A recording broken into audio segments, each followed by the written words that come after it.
사랑합니다.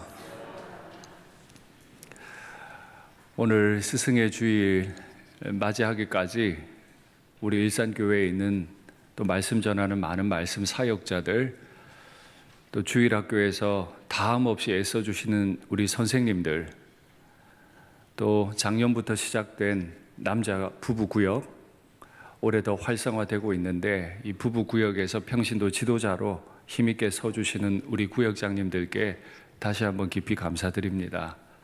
그리고 우리는 제자들답게 그 선생님들의 가르침을 마음으로 받고 잘 배우고 순종해서 주님 나라 잘 이루어가는 우리 교회가 되면 좋겠습니다. 저는 앞선 말씀을 가지고 우리 예수님께서 귀신을 쫓아내시고 그래서 말 못하던 사람, 보지 못하던 사람을 고치신 기사와 함께 그 예수님의 능력 행하심을 보고도 여전히 귀신의 왕 바알세불을 힘입어 귀신을 쫓아냈다 라고 성령을 모독하는 유대인들, 바리새인들의 이야기를 들었습니다. 간혹 우리는 우리 열정에 취해서 내 생각과 주님의 생각이 다를 때 주님을 인정하지 않으려는 마음이 우리 가운데 있을 수 있기 때문에 교회에서 사역 전략을 세우듯, 교회에서 선교 전략을 세우듯 나 자신을 점검하는, 나를 돌이키고 회개하는 전략을 잘 세워서 나 스스로를 돌이켜야 한다 말씀드렸어요. 우리가 그렇게 하지 않으면 주님께서 때가 되면 양파 껍질 까듯 우리를 다 까서 우리의 내면에 무엇이 있는지 다 드러내실 거다 말씀드렸습니다. 그리고 마태는 오늘 이야기를 그때에 라고 시작합니다. 서기관과 바리새인 중 몇 사람이 예수께 말을 했죠. 우리에게 표적 보여주시기를 원하나이다. 마태의 순서를 따르면 그때란 예수님께서 귀신을 쫓아내고 사람을 고치신 때에 해당될 겁니다. 예수님은 분명 표적을 보여주셨어요. 그런데 우리에게 표적 보여주시기를 원하나이다. 이미 표적을 보았는데 왜 또 표적을 구하는 거죠? 마태복음 16장과 마가복음 8장에 가면 이들이 또 똑같은 소리 합니다. 그 바로 직전에 예수님께서는 떡 7개와 물고기 2마리, 7병 2얼을 가지고 4,000명을 먹이시고도 남기는 위대한 표적을 행하세요. 바리새인들은 그 모습을 보고도 우리에게 표적 보여주시기를 원하나이다 합니다.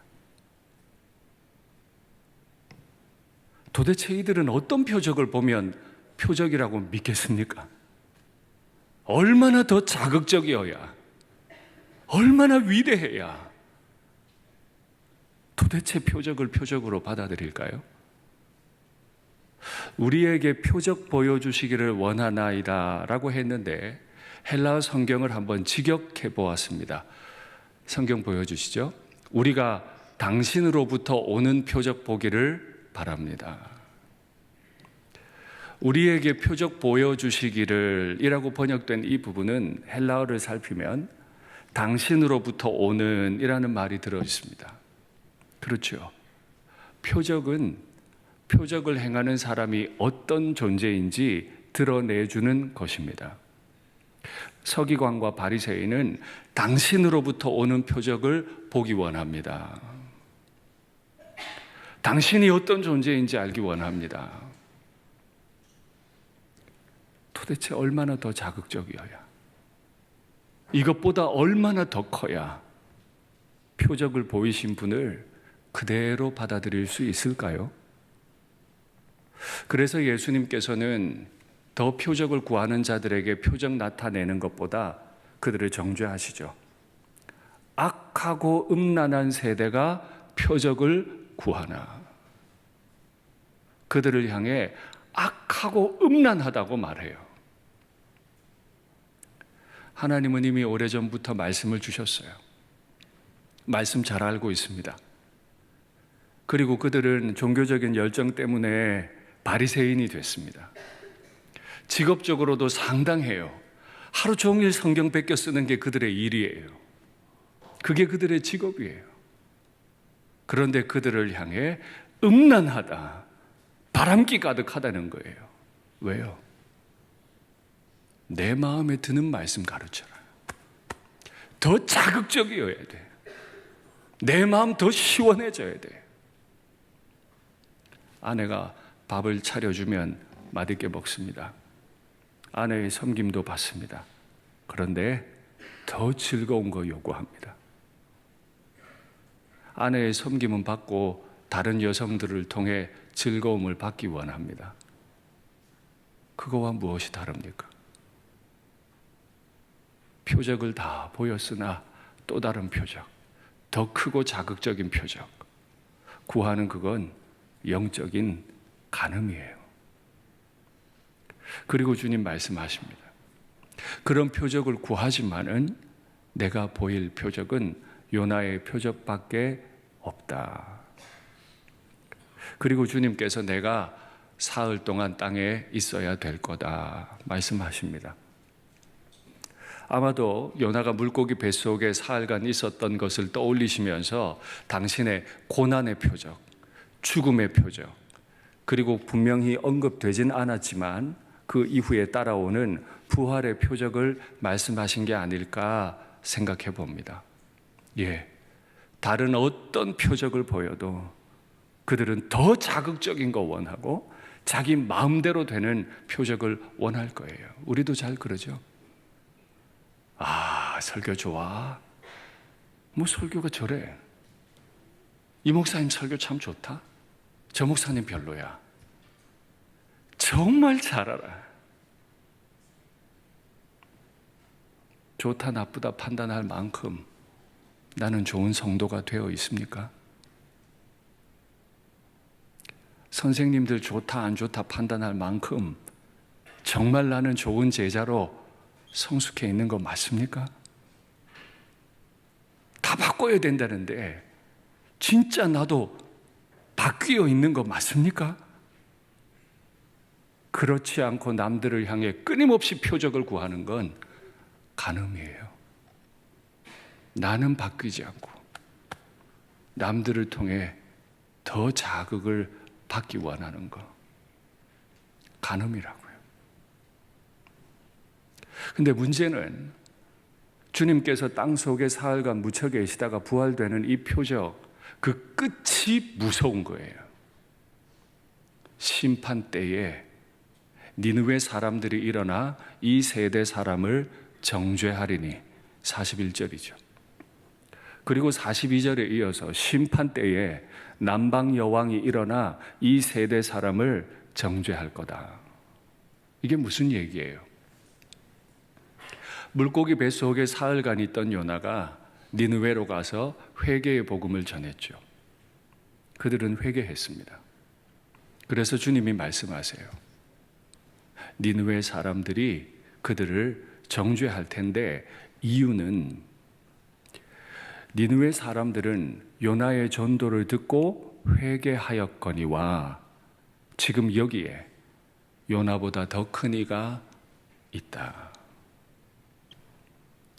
그가 남방 여왕이 솔로몬의 지혜로운 말을 듣고자 땅 끝에서 올라왔거니와 지금 여기 그 솔로몬보다 더 지혜로운 자가 있다. 악하고 악한 사람, 이스라엘의 철천지 원수 니느웨 사람도 요나의 말을 듣고 회개했는데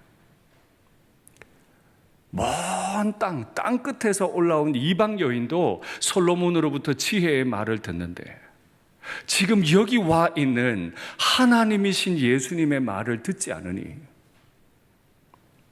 심판당할 밖에요. 어떤 이들에게 주님의 고난과 부활은 영광의 고난과 부활이 되겠지만은 바리새인처럼 성경 많이 압니다.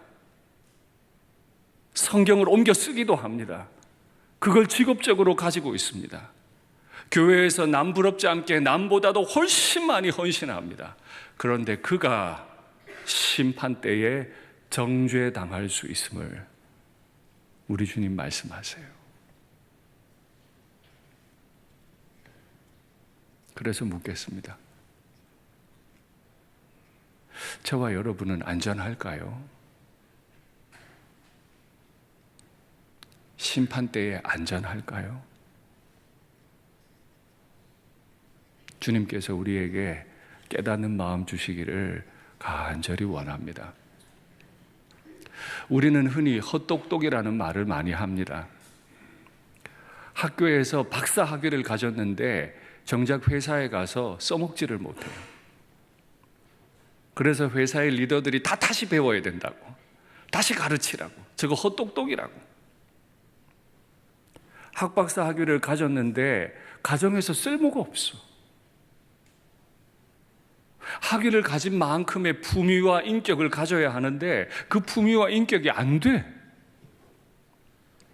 우리는 그 사람 보고 헛똑똑이라 그래요. 교회 안에도 헛똑똑이들이 있죠. 영적인 헛똑똑이. 성경 많이 압니다. 하루 종일 성경 필사하며 옮겨 쓰는 걸 직업으로 합니다. 헌금 많이 했습니다. 봉사도 많이 했어요. 없는 곳이 없어. 그런데 심판 때에 정죄당할 수 있단 말입니다. 담임 목사, 장로님들, 집사님들, 권사님들, 누구보다 교회 열심히 다녔다는 그분들이 오히려 정죄받을 수 있음을 두려워해야 하죠. 이 악하고 음란한 세대에 대해서 주님께서 비유를 하나 베푸십니다. 한 더러운 귀신이 사람에게서 나갔다. 그리고 나가서 물 없는 곳에서 쉬기를 구하되 쉴 곳을 찾지 못했다. 물 없는 곳이란 광야를 말합니다. 옛날 유대 사람들에게 광야는 귀신이 머무는 자리라고 이해가 됐습니다. 그러니까 이런 이야기입니다. 귀신이 있다가 광야로 나가서 좀 쉬려고 한 겁니다. 여기 이 나갔다 하는 말은 수동태가 아니고 능동태로 되어 있어요. 예수님에 의해 쫓겨난 귀신을 말하는 게 아니에요. 자기 스스로 나간 거예요, 그냥. 무섭지 않습니까? 귀신이 자기가 원하면 한 인격을 집 삼아 들어와 버려요. 또 원하면 잠깐 나가요. 들락날락, 들락날락, 들락날락 한다는 거예요. 생각해 보세요. 담임 목사 마음에 귀신이 막 들락날락거려요. 장로님들, 집사님, 권사님 그 마음에 귀신이 막 들락날락거려요. 얼마나 끔찍한 이야기예요. 주님 비유 가만히 생각하면 정말 무섭다고요. 이 귀신이, 이 윤상덕이 내가 압도하느라고 힘들었어, 이제 내가 광야에 가서 좀 쉬어야 되겠어 하고 광야로 나가서 쉴 곳을 찾았는데 쉴 곳을 못 찾았어요. 그래서 귀신이 생각난 곳이 하나 있죠. 역시 쉴 곳은 내 집밖에 없어. 내 집으로 가야겠어. 귀신의 집이 어딜까요? 지옥입니까? 아니요. 다시 그 사람의 마음. 마귀가 저를 집 삼는다고요. 여러분들을 얼마든지 집 삼을 수 있다고요. 와 보니 그 집이 비고 청소되고 수리되었거늘 얼마나 좋을까요?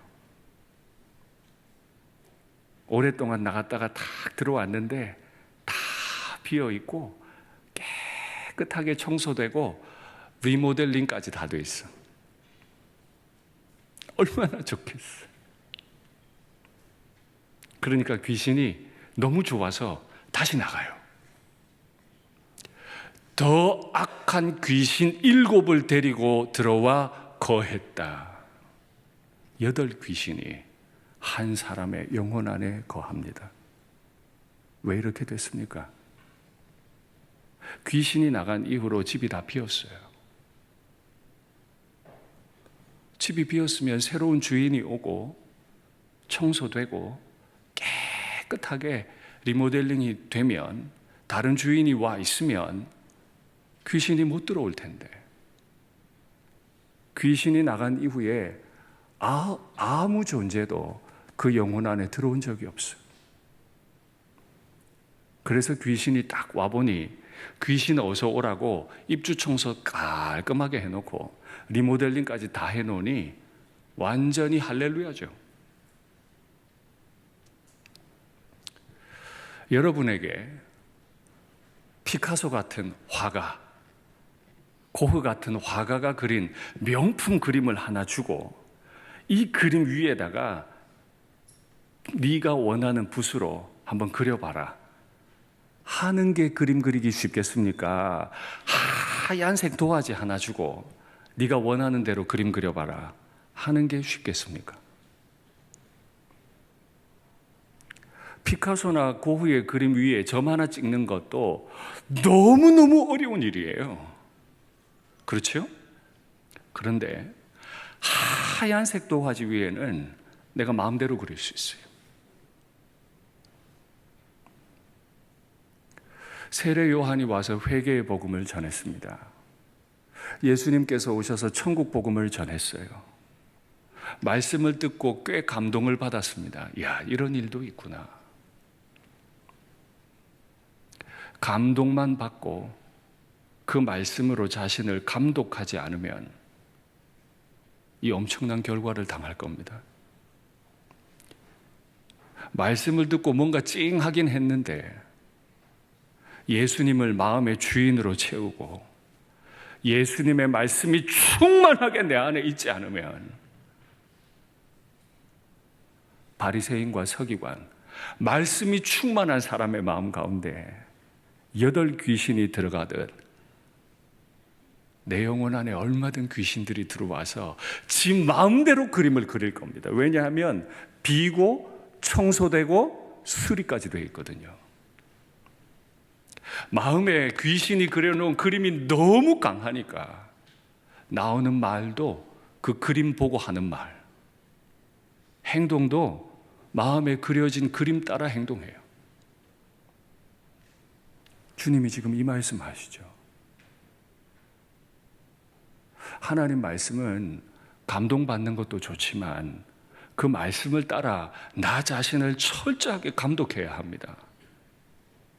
말씀에 감동받는 것도 좋은데요, 그 말씀 앞에 엎드려서 굴복당해야 되죠. 말씀을 줄줄이 외고 말씀을 필사까지 하고 그걸 직업으로 삼더라도 얼마든 말씀에 굴복당하지 않을 수 있습니다. 그러니 오늘 우리는 생각해야 돼요. 진짜 나는 말씀에 감독받고 있는 사람인가? 진짜 나는 굴복되고 있는가? 말씀 앞에 납작 엎드려 있는가? 그렇지 않으면 내가 하나님 교회 입만 열면 마귀가 그걸 잘 이용해서 하나님 영광 가리고 교회를 아프게 하는 말로, 행동으로 다 바꾸어 버릴 겁니다. 오늘 참 무서운 설교한다, 그죠? 이 설교 준비하면 저는 얼마나 무서웠겠어요. 제가 지금 직업적으로 바리새인 서기관과 비슷한 데 가 있는데 주님께서 저를 불쌍히 여기시고 저에게도 은혜 베푸시기를 원합니다. 예수님이 이 무서운 말씀을 전하고 있는 중에 어떤 사람이 예수님에게 와서, 예수님, 어머니도 오셨고 동생들도 왔습니다. 그랬더니 그 말을 듣고 그랬냐고, 고맙다고 좀 따뜻하게 말씀하시면 되는데 주님이 그렇게 말씀 안 하시고 손을 딱 내밀고는 제자들을 가리켜 이르시되, 보라, 내 어머니요 내 동생들이다. 이 말을 예수님이 예의 없고 무례했다고 생각하지는 마십시오. 예수님은 십자가에서 마지막 고통을 당하시면서까지 어머니를 걱정했습니다. 그래서 제자 요한에게, 보라, 너의 어머니라. 나는 죽고 떠나지만 네가 내 어머니의 그 아픈 마음을, 그의 노후를 네가 좀 책임져라 하고 맡겨줄 만큼 어머니에 대한 생각이 많았어요. 그런데 왜 예수님은 제자들을 가리켜 이르기를 보라 내 어머니요 내 동생들이라. 여러분, 제자들이 예수님의 가족이 될 만한 자격이 있습니까? 하나같이 무지렁이들이고 심각한 죄인들이고 주님이 잡히시던 날 주님 앞에 다 떠나버렸고 수제자라고 알려진 사람들조차 한 시간도 깨어 기도하지 못할 만큼 영적으로 무능력한 사람 아닙니까? 그런 자들을 보고 보라 내 어머니요 내 동생들이라. 예, 예수님의 가족이 되는 데는 어떤 조건도 필요 없어요. 조건을 보시고 우리를 가족으로 받아들이신 건 아니에요. 그러나 가족이 되면 그 가족에 맞는 모습을 가져야죠. 그 모습을 배워가야죠. 그 모습은 무엇입니까?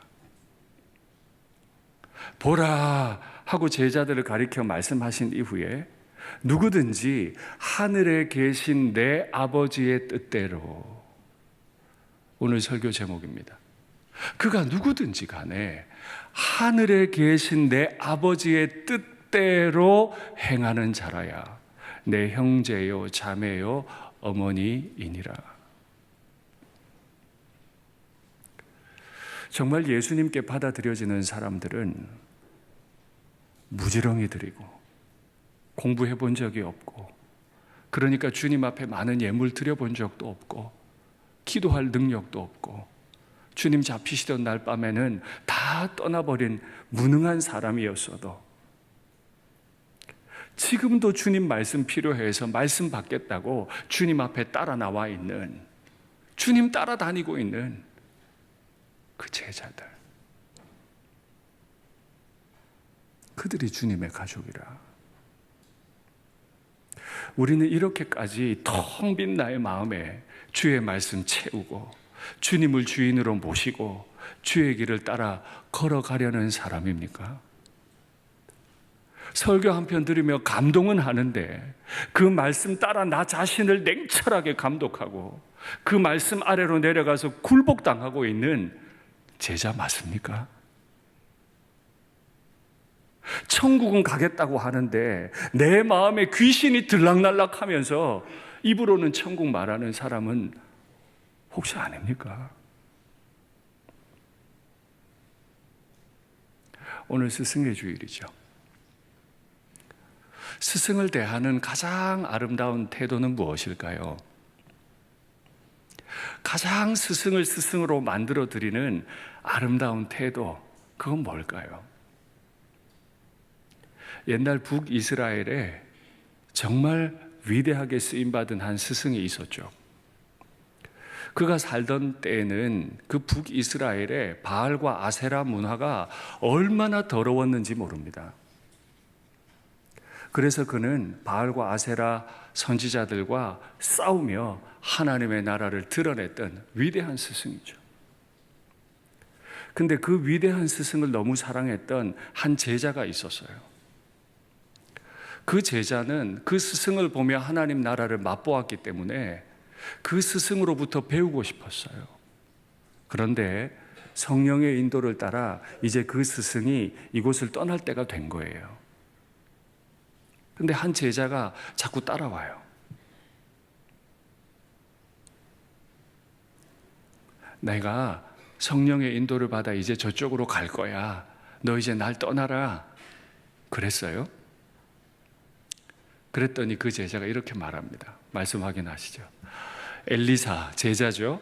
여호와께서 살아계심과 당신의 영혼이 살아있음을 두고 맹세하노니, 엄청난 말을 한 겁니다. 지금 하나님과 선생님의 이름을 걸고 맹세하는데 내가 당신을 떠나지 아니하겠나이다 하는지라. 스승을 대하는 가장 아름다운 태도.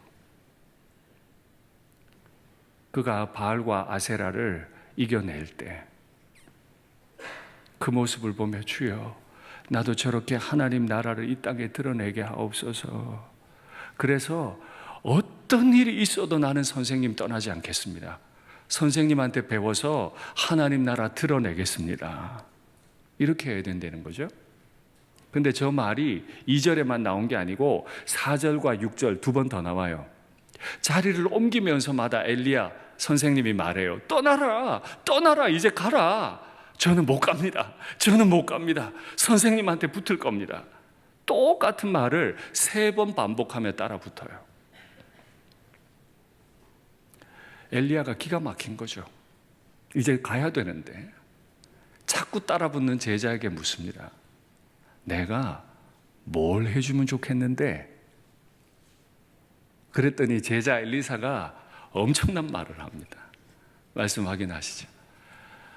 당신의 성령이 하시는 역사가,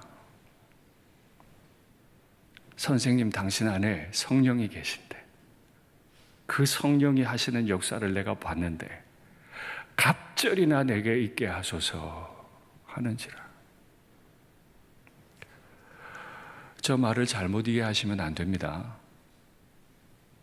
엘리야 선생님이 100을 행했으면 나는 갑절이나 200을 행하게 하옵소서. 이거 아니잖아요. 근데 우린 자꾸 그렇게 탐욕스럽게 말씀을 읽어요. 그 말이 아니지요. 그 말이 아니지요. 내가 선생님 따라다녀 보니 바알과 아세라 문화 가운데 주님을 드러내시느라고 정말 위대한 역사를 이루셨는데 이제 선생님 떠나고 가면 이 땅을 누가 하나님 나라 만들어 갑니까? 이제 제자들이 만들어 가야 되는데 나는 선생님의 반에도 못 미칩니다. 선생님의 반에도 못 미치니 내 안에는 선생님의 갑절로 역사가 일어나야 선생님이 이루신 일을 이루지 않습니까? 지금 이 얘기 아닙니까?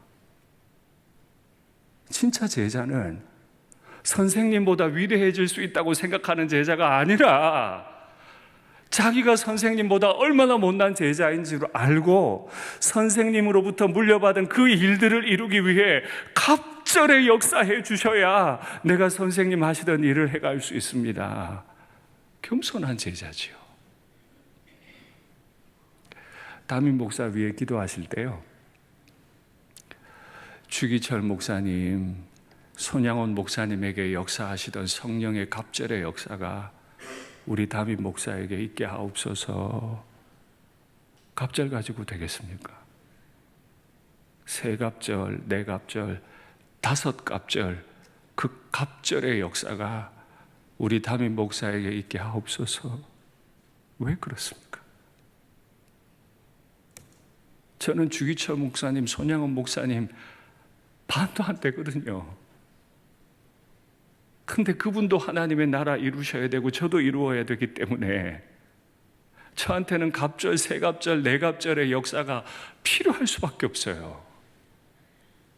그래서 여러분들께서 저를 위해, 선생님들을 위해, 여러분 자신을 위해 기도할 때 우리에게 복음 전해주시고 교회 전해주신 우리의 선생님들, 목사님들보다 갑절의 역사가 있게 하옵소서 기도해야 할 줄로 압니다. 제가 설교 때는 처음 오늘 말씀을 드리는데 제 방에 가면 8년 동안 저를 길러주신 담임 목사님 사진이 하나 있어요. 제가 일부러 그 사진을 가장 잘 보이는 자리에 둡니다. 저희 5 식구 전체를 미국 유학 보내시겠다고 하셨고 또 제가 사역의 무게를 감당하지 못하고 지혜가 없고 다른 계획을 가지고 아마 대략 10번 정도 목사님께 사의를 드렸을 거예요. 기분 나쁘실 만도 한데 다 물리고 너 여기 있어야 돼, 있어야 돼. 끝까지 저를 품으셨던 그 선생님이죠. 사진을 거기 두는 건 이 선생님이 지금 이 자리에 앉아 계시다면 지금 이 순간에 어떤 결정을 하셨을까? 뭐라고 하셨을까? 저는 그 사진 쳐다보면서 목회하거든요. 대전에 계시기 때문에 그 음성을 들을 수가 없어요. 네, 사진 쳐다보고 있으면 지난 8년 동안 저를 가르치신, 이미 저에게 말씀해 주셨던 이야기들이 제 마음에 자꾸 생각이 나요. 납작 엎드려라, 다투지 마라, 화평해라, 겸손해라, 욕심내지 마라. 저는 저의 선생님이 한 번도 다투는 걸 본 적이 없습니다. 그 바쁘고 복잡한 목회 가운데서도 본 적이 없어요. 그러니 어떡해요? 참기 어려워도 욱하는데 그 선생님 쳐다보고 제가 할 수 있는 건, 그래, 배운 대로 해야지. 제가 저의 선생님께 애살 있게 연락도 못 드립니다. 아마 제가 부임한 이후 만 5년 동안 선생님께 전화드린 게 2번이 안 되는 것 같아요.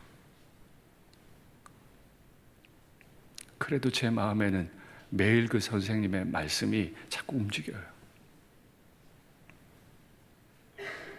그렇게 역사가 일어나면 좋겠습니다. 그리고 엘리야는 불말과 불병거를 타고 회리바람으로 하늘로 올라가 버렸습니다. 더 이상 북이스라엘에 엘리야는 없어요. 이제 어떡하죠? 바알과 아세라 문화 가득한데 엘리야도 없이 어떻게 이 땅에 하나님 나라 나타내죠? 그때 이런 일이 일어납니다. 말씀 확인하시죠. 맞은편 여리고에 있는 선지자의 제자들이 그를, 엘리사를 보며 말하기를 엘리야의 성령이 하시는 역사가 엘리사 위에 머물렀다 하고, 가서 그에게로 나아가 땅에 엎드려 그에게 경배하고. 엘리야가 없어진 줄 알았는데 엘리야를 감동하고 이끄시던 성령의 역사가 엘리사에게 나타난다. 손양원 목사님, 주기철 목사님, 그리고 개인적으로는 저에게 8년 동안 목회를 가르치셨던 그 선생님의 성령의 역사가 저에게도 나타나면 얼마나 좋을까요? 우리 주일학교 선생님들과 구역장님들에게 나타나면 얼마나 좋을까요? 나는 이런 성령의 역사를 행했어. 엘리사는 그렇게 말하지 않았어요. 다른 사람들이 엘리사를 보고 엘리야의 성령의 역사가 엘리사에게 있다. 담임 목사 스스로 말하는 게 아니고, 구역장 스스로 말하는 게 아니고, 주일학교 선생님 스스로가 말하는 게 아니고, 우리에게 말씀을 배우는 분들이 우리를 보고 성령의 역사가 있다. 아이고, 참. 말씀 공부하는 건 이렇게 무서워요. 숫자 가지고 제법 속일 수 있으면 좋은데 속여지지가 않아요. 말씀을 맺겠습니다. 때로는 귀신이 우리 마음을 집사와서 들락날락 할지도 모릅니다. 찡한 감동받았다고 끝이 아니에요. 예수님을 마음의 주로 모시고 그 말씀 아래 굴복당하고 갑절의 영감을 구할 수밖에 없도록 겸손해지고, 그렇게 제자의 길을 잘 걸어가서 우리에게 하나님 나라 이루라고 넘겨주신 스승을 영광스럽게 만들어드리는, 그 사역을 영광스럽게 이루어내는 우리가 되면 좋겠습니다.